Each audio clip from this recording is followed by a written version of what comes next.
दोहराना है। ताड़ासन, ताड़ासन। इस प्रकार आपने जो 2 बार बोल दिया तो आप आज जो आसन किया, आसन करने वाले हैं, उस आसन का थोड़ा ध्यान में आएगा, वो शब्द याद रहेगा और उच्चारण भी स्पष्ट होगा। शिक्षक के साथ आप समझो जब भी बोलते हैं, शिक्षक जैसे बोलेगा, शिक्षक गलती करेगा तो आप भी गलती करोगे, लेकिन समझो अपने पास पुस्तक भी है ना, ये गीता है, भगवद गीता है, समझना ये जो भी किताबें हैं अपने लिए गीता है, ऐसा समझना। तो इसको रेफरेंस करो, इसमें जो कुछ भी पढ़ाया है, इसमें जो कुछ भी पढ़ाया है, इसको रेफरेंस करते हुए हमें करना है। ये हमारे लिए गीता है, ऐसे समझ, ठीक है। अभी आज पे शिक्षक बताते समय एकादश बिंदु रह गया, लेकिन इसमें कोई बिंदु बचेगा नहीं, रहेगा नहीं, सब विषय को वो कवर करते हुए करेंगे। इसलिए एक है आसन का नाम शुद्ध उच्चारण के साथ इस प्रकार, अभी जैसे मैंने बताया प्रैक्टिकल डेमोन्स्ट्रेशन हमने कर दिया, इस प्रकार को देखो। फिर उसके बाद भूमिका बताना, भूमिका बताते समय भी उदाहरण के लिए भी यहाँ पे उदाहरण वगैरह भी दिया, इसके लिए इसका बड़ी पैराग्राफ बना। उदाहरण के लिए अपने जो आसन होता है, कोई प्राणी, पशु, पक्षी, उसके आधार से, उसके आधार का नाम है तो उसका नाम आता है। कोई वस्तु के ऊपर में रहेगा तो वस्तु के आधार से आएगा। उदाहरण के लिए धनुरासन, धनुष बाण, धनुष के हिसाब से।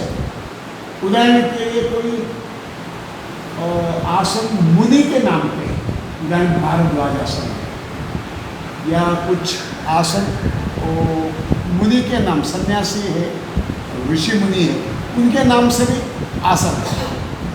तो क्या हुआ, वो आसन मुनि के आसन, मुनि के नाम से आसन जाना तो बताना है। और ये भूमिका में वो आना चाहिए, भूमिका में उसके बारे में थोड़ा जानकारी व्यवस्थित रूप में देना चाहिए।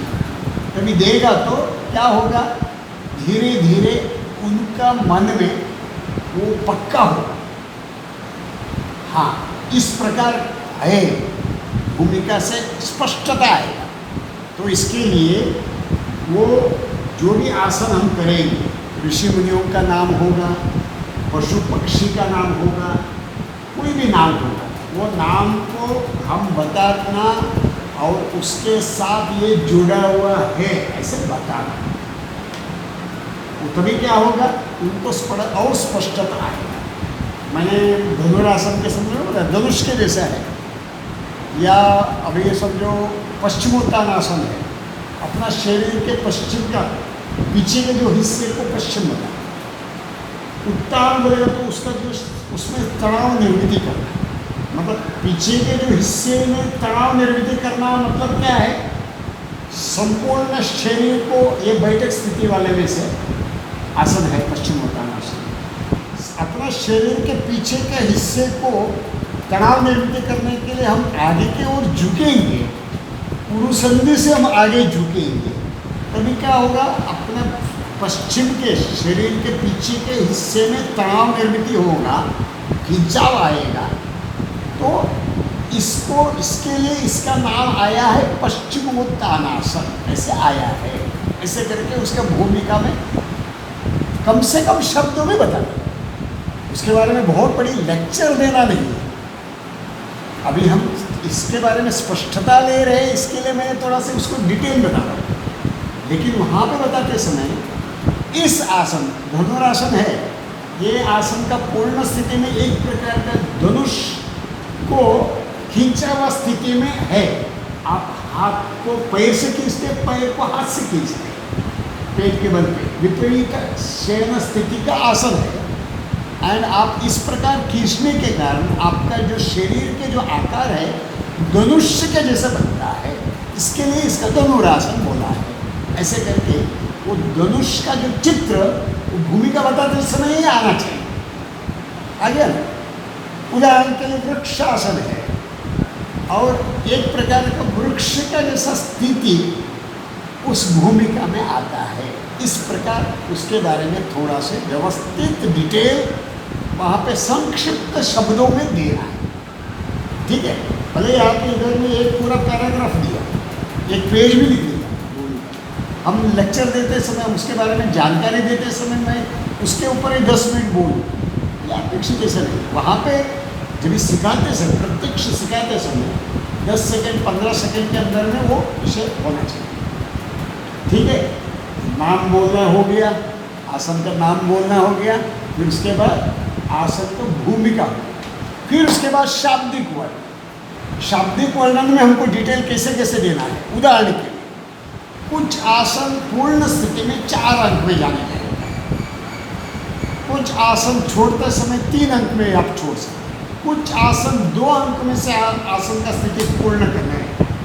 उदाहरण के लिए पश्चिमोत्तानासन आसन का पूर्ण स्थिति 3 अंक में पूर्ण स्थिति में बताया, फिर 2 अंक में वापस पूर्व स्थिति में आने के लिए कहा। तो शाब्दिक वर्णन में क्या बताऊंगा, उसके लिए वो संक्षिप्त में लोगों को वो आसन का स्थिति समझ में आ गई, इस प्रकार बताना। दंड स्थिति, दंडासन में बैठना, मतलब पहले क्या है, बैठक स्थिति है, वो बैठक स्थिति में दंडासन बोलते हैं। जो पैर, दोनों पैरों को आगे रख के दोनों हाथों को अपने कमर के पार्श्व में रख दिया, इस स्थिति का नाम ही दंडासन है। उसको हम अपने स्थिति में बैठक स्थिति, आयुष मंत्रालय के अभ्यास में उसको दंडासन करके बताया, ठीक है।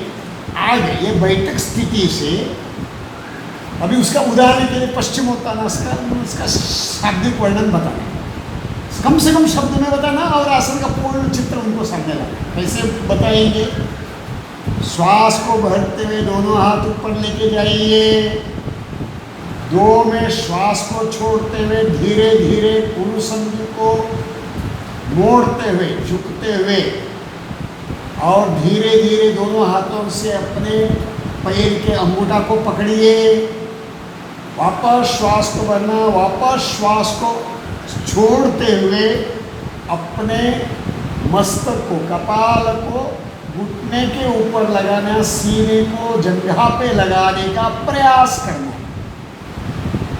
पूर्ण स्थिति में संत श्वसन, संत श्वसन।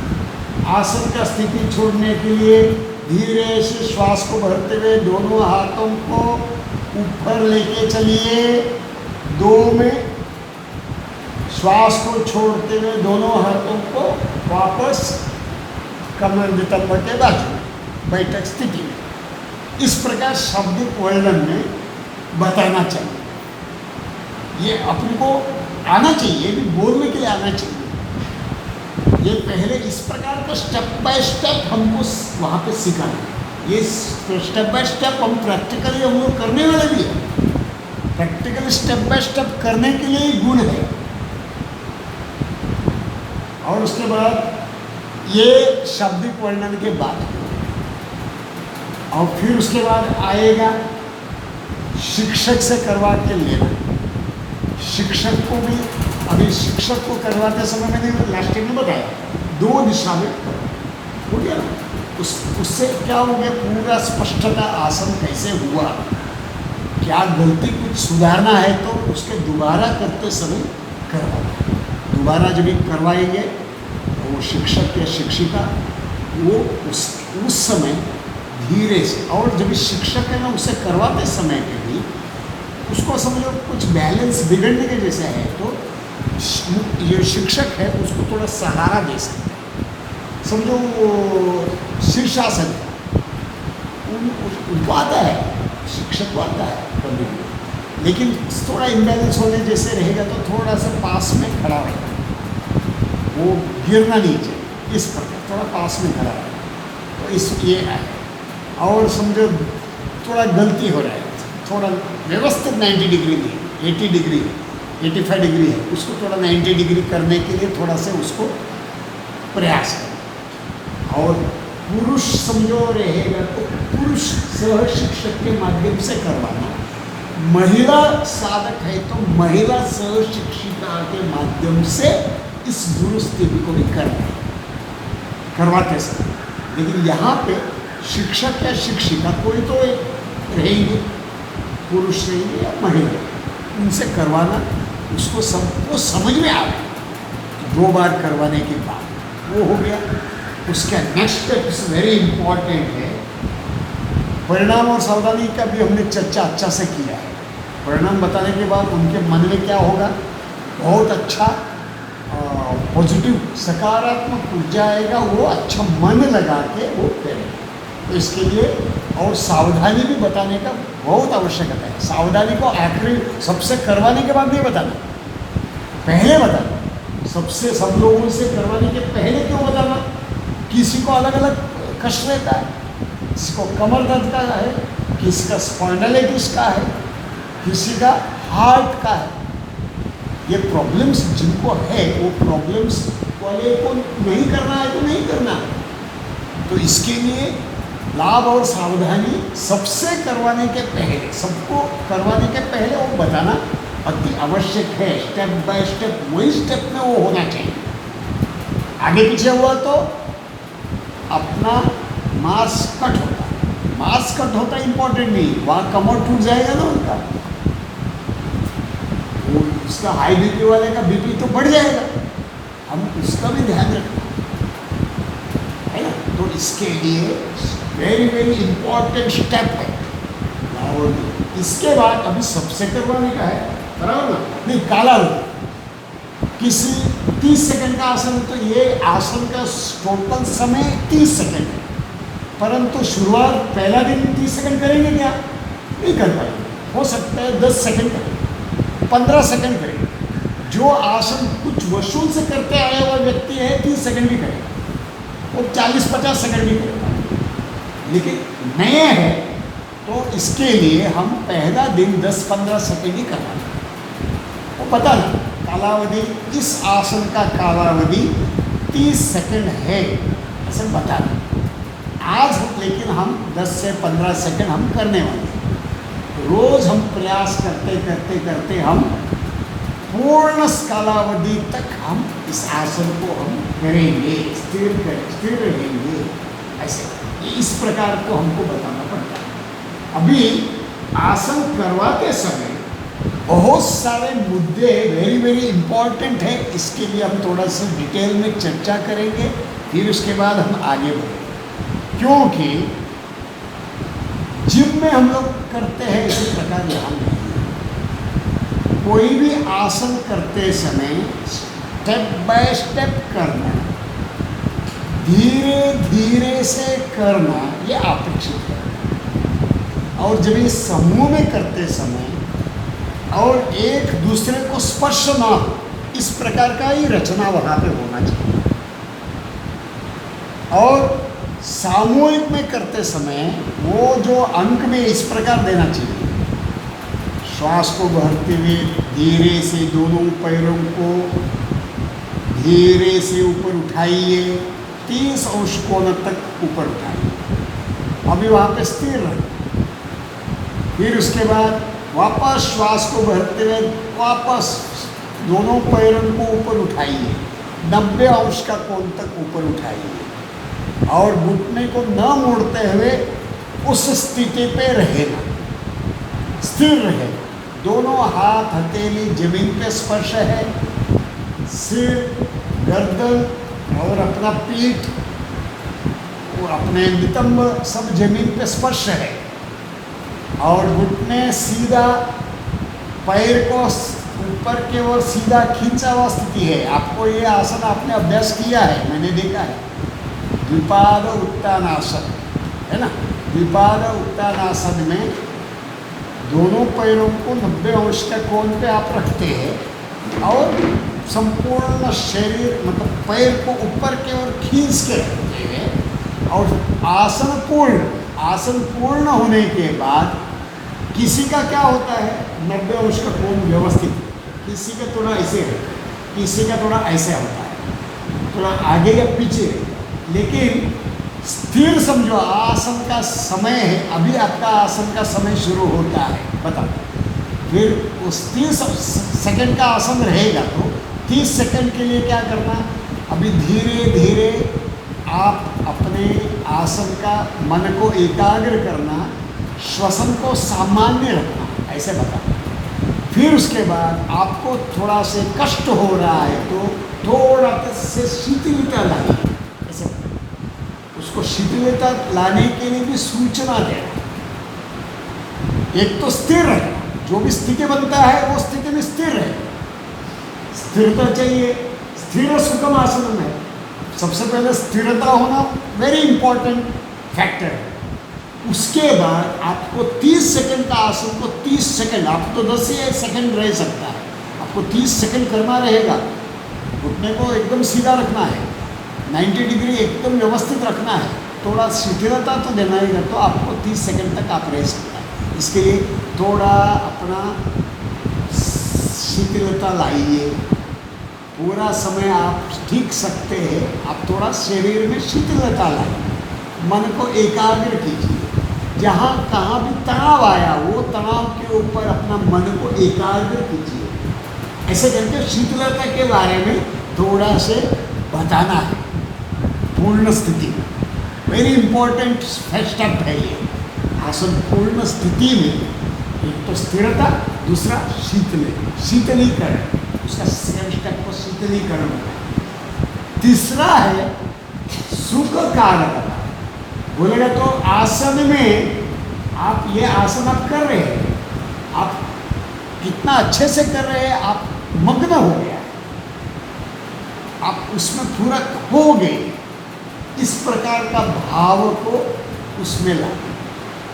ये सब स्टेप्स वो पूर्ण स्थिति में ये करना चाहिए। पूर्ण कालावधि के आसन करते समय ये सब स्टेप्स वेरी वेरी इम्पॉर्टेंट है।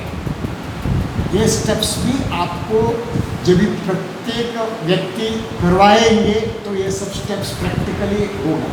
अभी मैंने अगले 45 minutes step by step practical session होगा,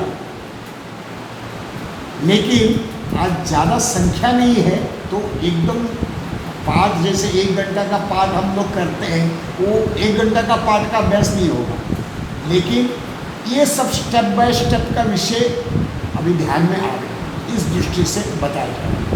तो इसके इस प्रकार का सुख कारकता भी वहाँ आना चाहिए पूर्ण स्थिति में। और क्या बताया इसमें, 2 बार करके श्वसन के बारे में सूचना। और देखो ऐसे शीतलीकरण का सूचना और आसन को करुण घेरे, मतलब पूरा आसन हो गया, स्थिरता हो गई, फिर सुख कारकता आया, शीतलीकरण हो गया, फिर श्वसन के बारे में जानकारी क्या है।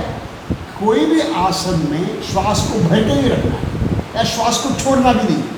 श्वास को लंबे लंबे गहरे श्वास को भरना, लंबे लंबे गहरे श्वास को संत गति से छोड़ना, मतलब सामान्य श्वसन रहता है। आसन का पूर्ण स्थिति में जब 1 मिनट 2 मिनट आप आसन करोगे, एक आसन, तभी क्या होना चाहिए, आसन का संत गति से श्वसन का आपका होना चाहिए। एकदम मंद मंद श्वसन आपका चलते रहेगा। अभी खड़े मैंने पूरे शरीर को खींचा है, इसके लिए मैंने श्वास पूरा भर के रखता हूँ। यहाँ पे कुंभक अपेक्षित नहीं है। संत श्वसन के बारे में जानकारी यहाँ देने अपेक्षित है। इसके लिए ये मुद्दे बहुत ही महत्वपूर्ण मुद्दा है। इसके लिए स्टेप बाय स्टेप पूर्ण आसन का स्थिति में स्थिरता, सुख कारकता, शीतलीकरण का सूचना और श्वसन के बारे में सूचना ये देना चाहिए। और फिर तनाव कहाँ आया है, वो तनाव के ऊपर अपना मन के आंख से देखना, ऐसा बोलो तो क्या होगा। समझो किसी को समझो ये कर रहे हैं, कौन सा पवन मुक्तासन कर रहे हैं, ठीक है ना। किसी को यहाँ पेट में समझो पेट दर्द रहेगा तो उस समय तो वो नहीं करना है आसन।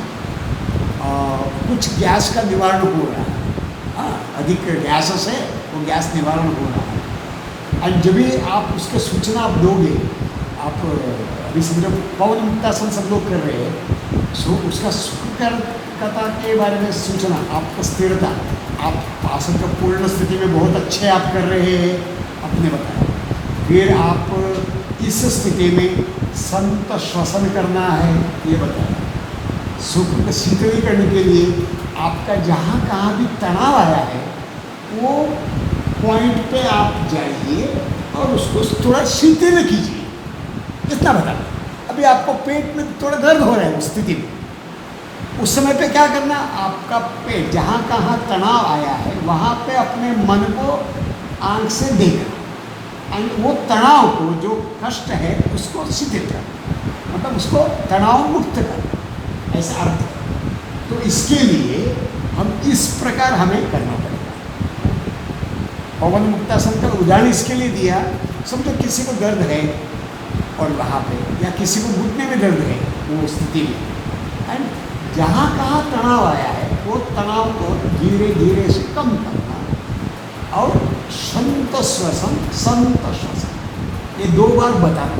ये आसन नी से चिन टच करके मतलब वो प्रयास में होल्ड करके रखना, ताकि हमारा जो होल्ड करके रखना है, लेकिन श्वास को होल्ड नहीं करना, श्वास लेते रहना, श्वास लेना और छोड़ना, श्वास को लेना छोड़ना। कोई भी आप आसन करोगे श्वास को लेना और छोड़ना। और ये आसन हम भूखे पेटी करें तो अच्छा लगता है। हर आसन, कोई भी आसन पेट खाना भोजन के बाद नहीं करना, बोले एक ही एकमेव आसन है, वज्रासन है, वो भोजन के पश्चात भी आप कर सकते हैं।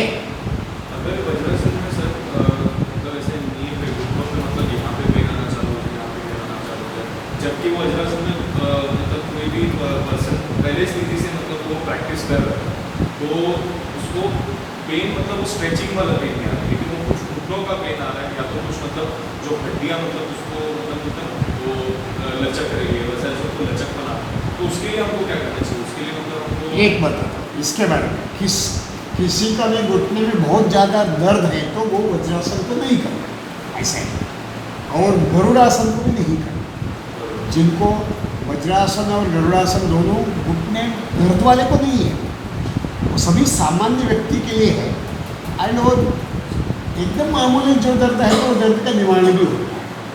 एंड वहाँ पे उस स्थिति में आपको अपने जो पिंडरी है, पिंडरी दबता है अपने आप, जंघा और पिंडरी एक साथ लग जाता है, तो अपने वो जो पिंडरी में अपने पेट का वहाँ का पॉइंट है, एक्यूप्रेशर का पॉइंट है, तो वो दबने के कारण आपका पचन का जो क्रिया जो सिक्रिएशन से स्टार्ट होता है, गति बढ़ता है, इसके लिए अपचन दूर होता है। एंड बहुत ज़्यादा शादी का भोजन करके आप आए, या कुछ बर्थडे पार्टी का भोजन करने के बाद आप आए बैठे हैं, तो अब सामान्य सुखासन या ऐसे इस प्रकार बैठने से 2 मिनट से 5 मिनट वज्रासन में आप बैठिए, आपको थोड़ा हल्कापन महसूस होगा।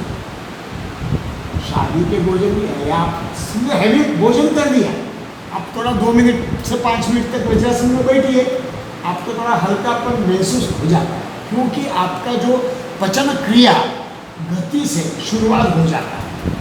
तो ठीक है, और किसी का घुटने में बहुत विकार है या दर्द है, उस व्यक्ति को वज्रासन को नहीं करना। और वज्रासन करने के पहले समझो नीचे व्यवस्थित शतरंजी चाहिए, जो जिनको थोड़ा और कष्ट है, थोड़ा कठिन है, समझो थोड़ा स्थूल बॉडी वाले हैं, कोई ओबेस वाले है, उनको वज्रासन कुछ घुटने में दर्द नहीं, लेकिन वज्रासन करते करते समय थोड़ा पैर में थोड़ा पेन आता है, दर्द आता है, उस समय क्या करना चाहिए? उनको फ्लैट वाला जो सोफा होता है या गादी है, वो गादी में वो थोड़ा सा प्रैक्टिस करना है। वो कुछ लेवल वाला जो गादी होता है, समझो एग्जाम्पल बिस्तर है, बिस्तर पे उनको वज्रासन में थोड़ा थोड़ा प्रैक्टिस करना है। फिर उसके बाद में अपने शतरंजी योग दरी पे वो करना चाहिए, ये उनके लिए। तो बाकी ये जो मैंने जो बता रहा था सुख कारकता के संदर्भ में, और जहाँ कहाँ भी तनाव है, जहाँ कहाँ भी तनाव है आसन करते समय, उस पॉइंट के ऊपर आपको जाना। अब उदाहरण के लिए मंडूकासन है, इस यहाँ अभ्यास करने है या नहीं मुझे पता नहीं, मंडूकासन है, जिस वज्रासन पर बैठेंगे और इस प्रकार नाभि के वहाँ पर यहाँ लगाना और श्वास को छोड़ते हुए धीरे धीरे आगे झुकना, सामने देखना और सीने को अपने घुटने तक लगाना और पूरा पेट अंदर गैस, पूरा श्वास छोड़ा हुआ स्थिति रहता है और अपना हाथ अपने जो नाभि के दोनों पार्श्व में रहते हैं, श्वास छोड़ा हुआ स्थिति में, उस स्थिति में जाएंगे। लेकिन पूर्ण स्थिति में आप समझो 15 सेकेंड 30 सेकेंड आपको होल्ड करना है, श्वास को होल्ड नहीं करना है।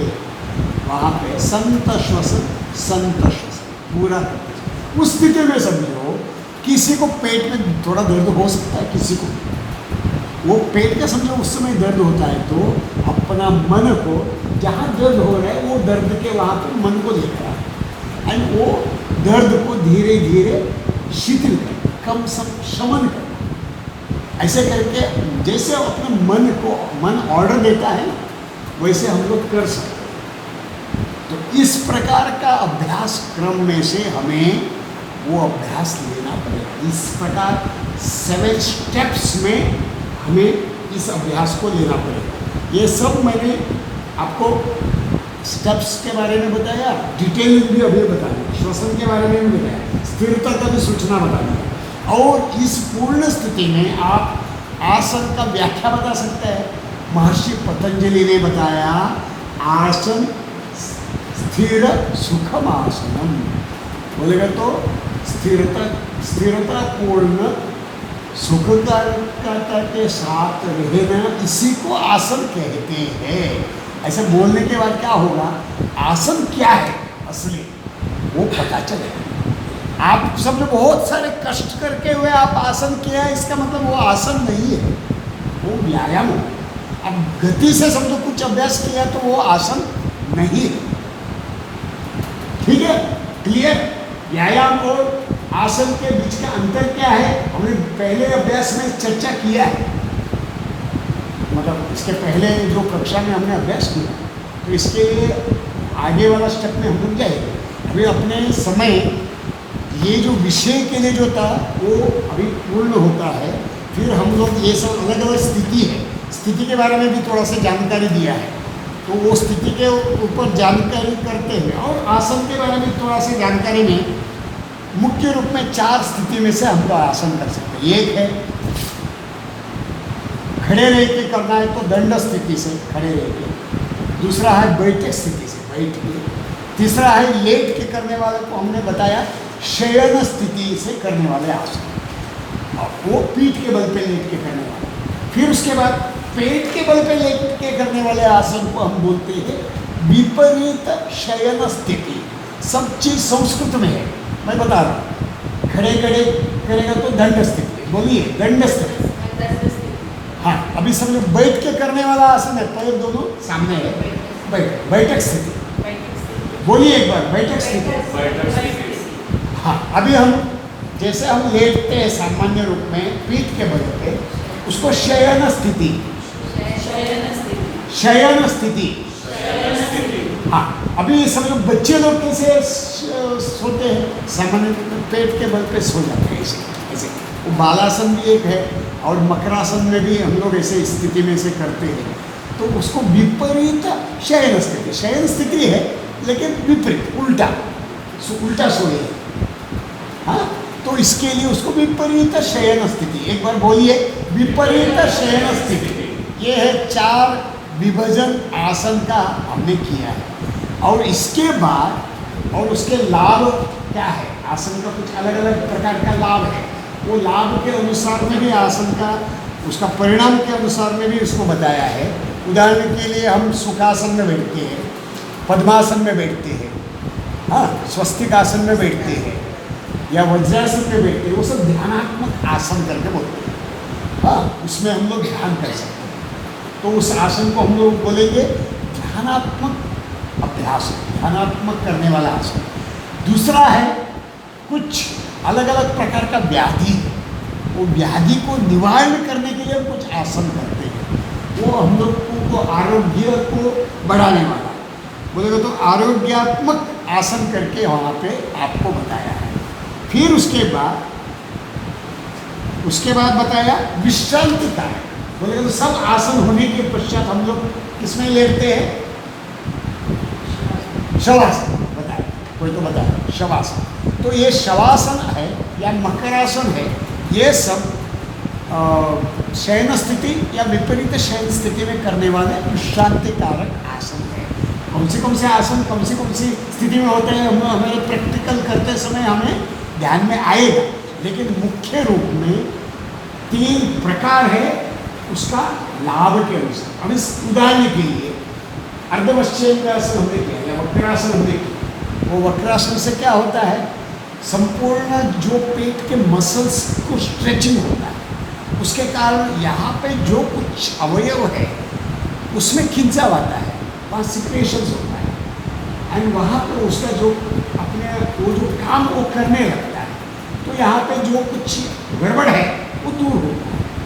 तो इस पर इसके मतलब समझो किसी को मोटापा है, मोटापा दूर करने के लिए कई बार हम हस्त उत्तानासन पाद हस्तासन, हस्त उत्तानासन पाद हस्तासन करते जाएंगे, समझो उत्तानासन करते जाएंगे बार बार, आपका यहाँ का पेट का चर्बी जो होगा वो कम हो जाएगा।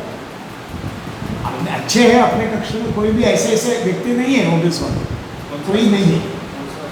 उदाहरण के लिए बताया मैं अभी विषय को टॉपिक को हमें यहाँ क्लोज करना है, मैं बताऊँगा 100 आसन बताऊँगा। अब अभ्यास करने हो सकते हैं यहाँ पे कम से कम होगा, लेकिन हम हस्त उत्तानासन, पाद हस्तासन, पैर को हाथ पैर के साथ में लेकर पाद हस्तासन बोले तो उत्तानासन या सूर्य नमस्कार का दूसरा स्थिति उत्तानासन। आसन देखो अलग अलग संस्था में नाम अलग अलग दिया हो सकता है, लेकिन समझ में आए, हमको समझ में आना इम्पोर्टेंट है। स्टेप्स, ये स्टेप्स वेरी वेरी इंपॉर्टेंट। आपका सब अभ्यासक्रम में जो निरीक्षक परीक्षक जो होगा ना, ये जो अभ्यास इस प्रकार ही ले रहे हैं क्या नहीं, शिक्षक का परीक्षा भी इसके ऊपर से आधार होते हुए मार्क्स गुण दिया जाता है। 1 घंटा का पाठ रहता है शिक्षकों का जो परीक्षा का है, आप में यहाँ पे इस प्रकार का अभ्यास कैसे है परीक्षा का है, वो आपको जो परीक्षा का जो टाइम टेबल है, शेड्यूल है, उसमें से आपको विभाजन, इसका गुण का विभाजन वगैरह दिया होगा। हमने तो 600 मार्क्स वगैरह का अपने परीक्षा दिया है अलग अलग संस्था ने इस शिक्षकों का अभ्यास में, या शायद यहाँ पे 200 का अभ्यास का क्रम में शायद बहुत ज़्यादा डिटेल ही नहीं होगा, लेकिन इस प्रकार आपको सीखना पड़ेगा, सिखाना, तभी आप एक अच्छा शिक्षक, योग शिक्षक आप बनोगे। लेकिन इसी स्टेप बाय स्टेप ही आपको करना है। ये डॉक्टर मांडले गुरु जी का मेरे गुरु जी, तो हम हमेशा उनको मैं नमन करता हूँ। इस प्रकार वो तो रात को 12 बजे स्वप्न में भी सिखाना बोलेगा तो वो 7 स्टेप्स याद में आ जाएगा, उसी स्टेप बाय स्टेप चलाना पड़ेगा।